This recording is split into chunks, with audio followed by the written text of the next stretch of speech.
여러분 안녕하세요. 반갑습니다. 네, 오늘은 마가복음 큐티 21번째 시간이에요. 어떻게 잘 지내고 있죠? 저는 너무 잘 지내가지고 배가 나오고 있어요. 여러분도 잘 지냈으면 좋겠고 어, 잘 먹어서 살찌는 만큼 여러분의 영혼도 많이 살쪘으면 좋겠어요. 오늘은 마가복음 4장 26절부터 같이 볼 텐데 제가 잠시 기도하고 읽겠습니다. 하나님 감사합니다.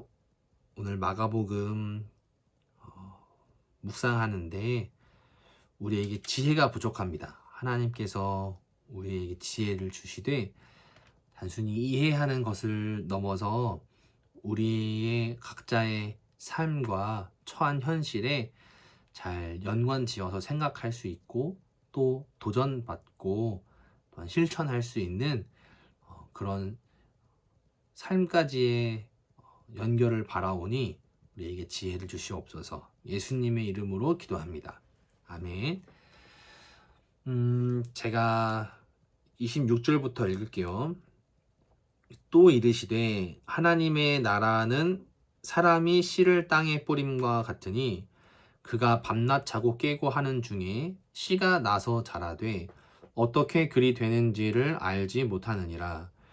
땅이 스스로 열매를 맺되 처음에는 싹이요 다음에는 이삭이요 그 다음에는 이삭에 충실한 곡식이라. 열매가 익으면 곧 낫을 대나니 이는 추수 때가 이르렀음이라.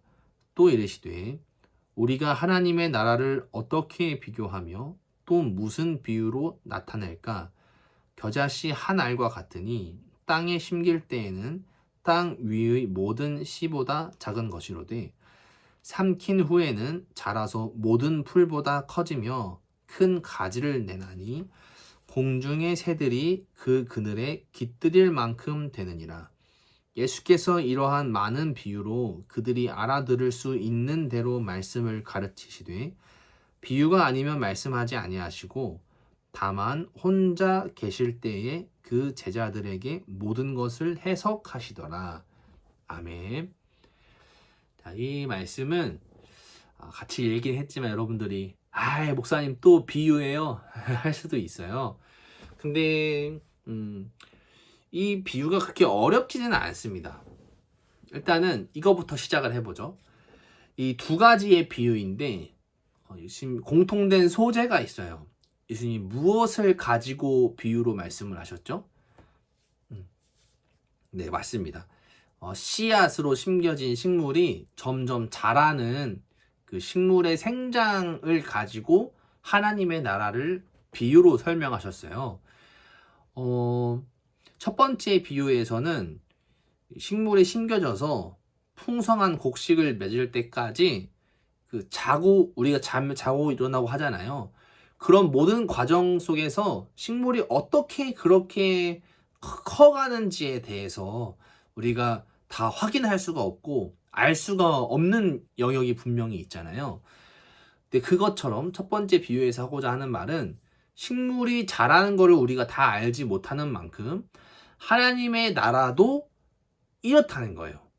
하나님의 나라도 이렇다는 것은 하나님의 나라도 점점 확장되고 성장한다는 얘기죠. 이 식물처럼.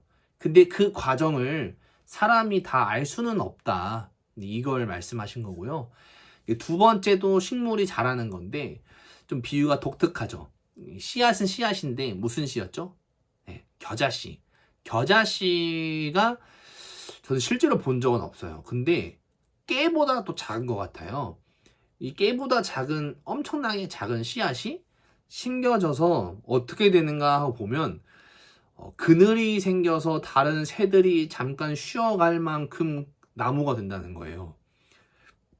그래서 이 두 번째 비유에서 무엇을 얘기하고자 하는 건가 하면 정말 작아 보이는 그 씨앗에서 하나님의 나라가 믿을 수 없을 만큼 크게 커진다라는 것을 알려주고 싶은 거예요.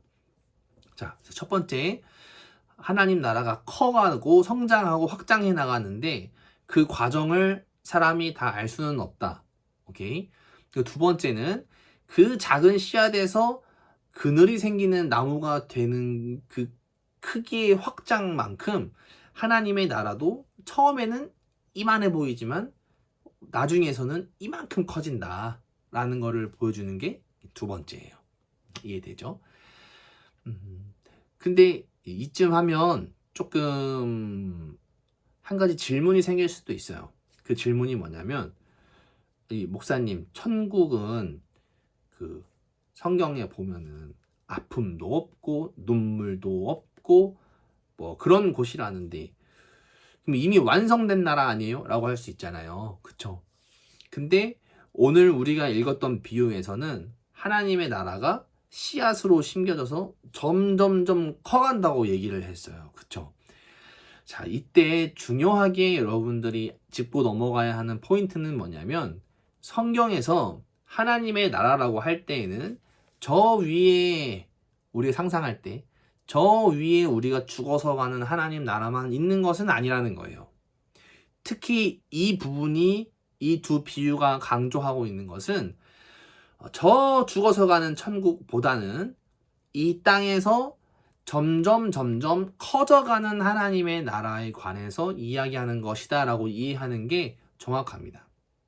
그래서 이 땅에도 하나님의 나라가 존재하고, 이 땅에 있는 하나님의 나라는 완벽하지 않고, 이 땅에 있는 하나님의 나라는 아직 완성되지 않아서 계속 확장되어 가야 하는 그런 특징이 있다는 것을 비유가 얘기해 주는 거예요.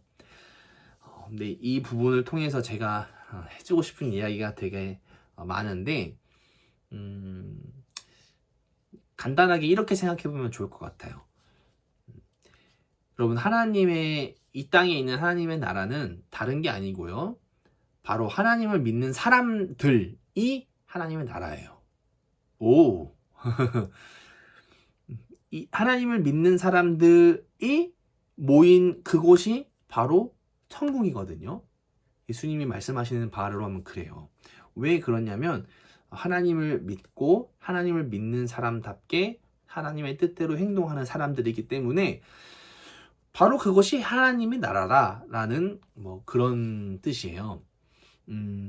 그런데 오늘 비유를 잘 보면은 그 하나님의 나라가 점점 커가는 것도 있지만, 한편으로는 그 하나님의 나라가 확장되어 가고 하나님을 믿는 사람들이 더 많아지는 그 과정을 사람으로서는 다 하나하나 알 수가 없다. 완벽하게 사람이 다 알 수는 없다라는 것도 제가 얘기를 해줬잖아요. 오늘 첫 번째 비유가 그랬죠. 근데 이거를 곰곰이 잘 생각해 보세요. 곰곰이 잘 생각해 보면 지금 우리랑 연결할 만한 부분이 나오거든요.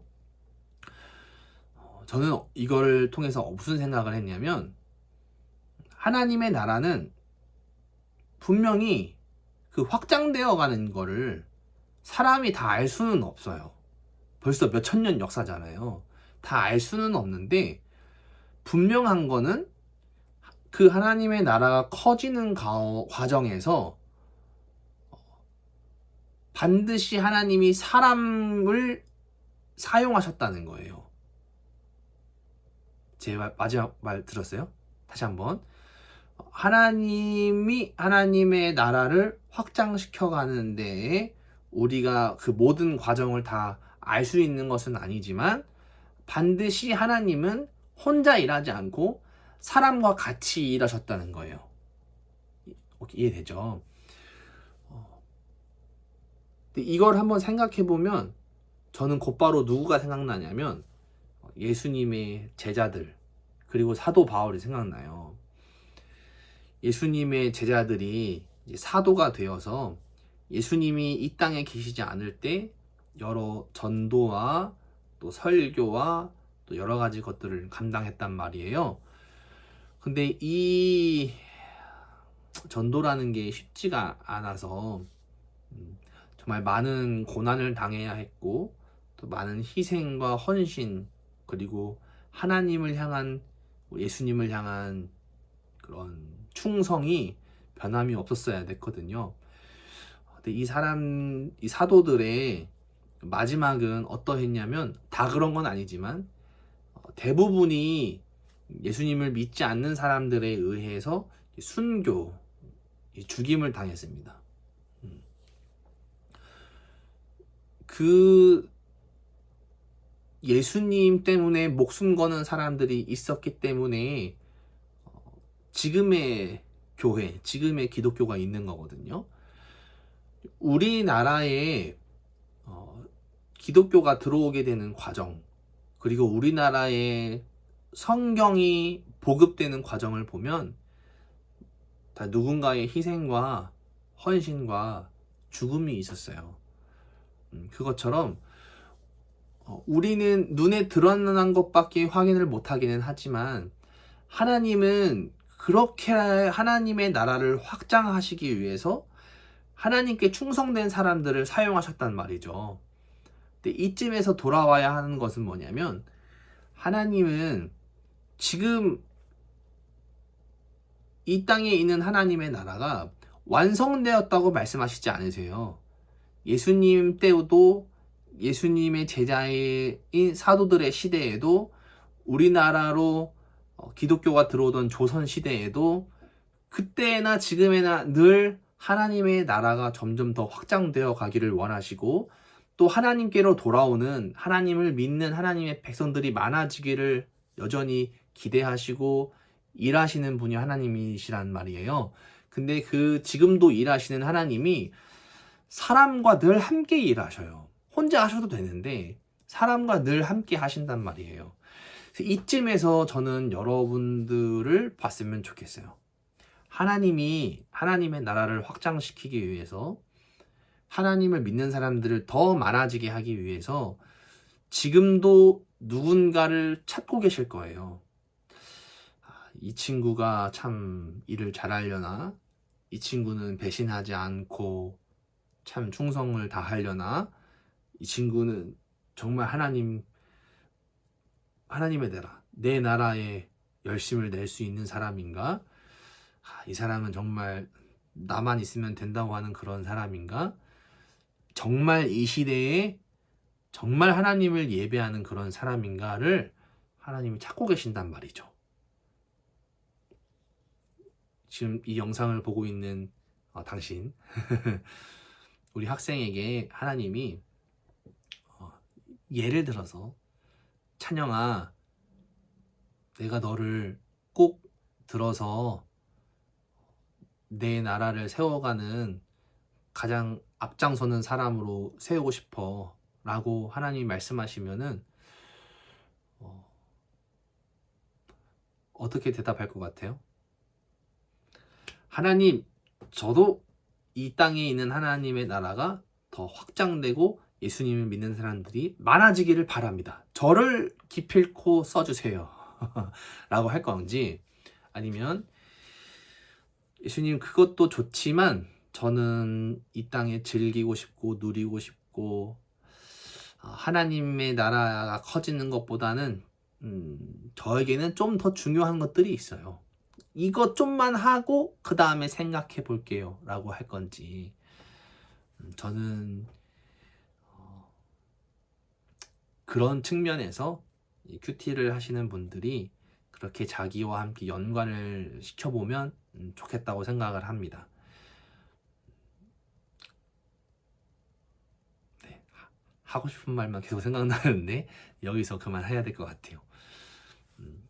그래서 잠깐 정리를 하면, 이 하나님의 나라는 점점 확장되어 가는데 그 과정을 인간이 다 알 수는 없지만 때때로 하나님이 사람을 사용하셔서 그 나라를 확장시켜 오셨다는 것만은 분명해요. 근데 이제 이 시대에 누가 그렇게 하나님의 쓰임을 받는 사람이 될 것인가는 질문을 우리에게, 특히 나 스스로에게 해봤을 때 나는 진짜 그럴 수 있는 사람인가를 한 번쯤 되돌아보는 그런 큐티 시간이 되었으면 좋겠습니다. 자, 마치기 전에 오늘 퀴즈는 여기 오늘 우리가 읽었던 말씀에서 가장 작은 시가 나오는데 그게 무슨 시인지를 써주면 됩니다. 쉽죠? 네, 오늘 큐티 하느라 고생했고요. 다음 시간에는 게스트가 있습니다. 게스트와 함께 큐티를 또 해봅시다. 좋아요. 영상 시청해주셔서 고맙고요. 하나님과 동행하고 또 하나님을 경험하는 나날들 되시기를 기도하겠습니다. 안녕.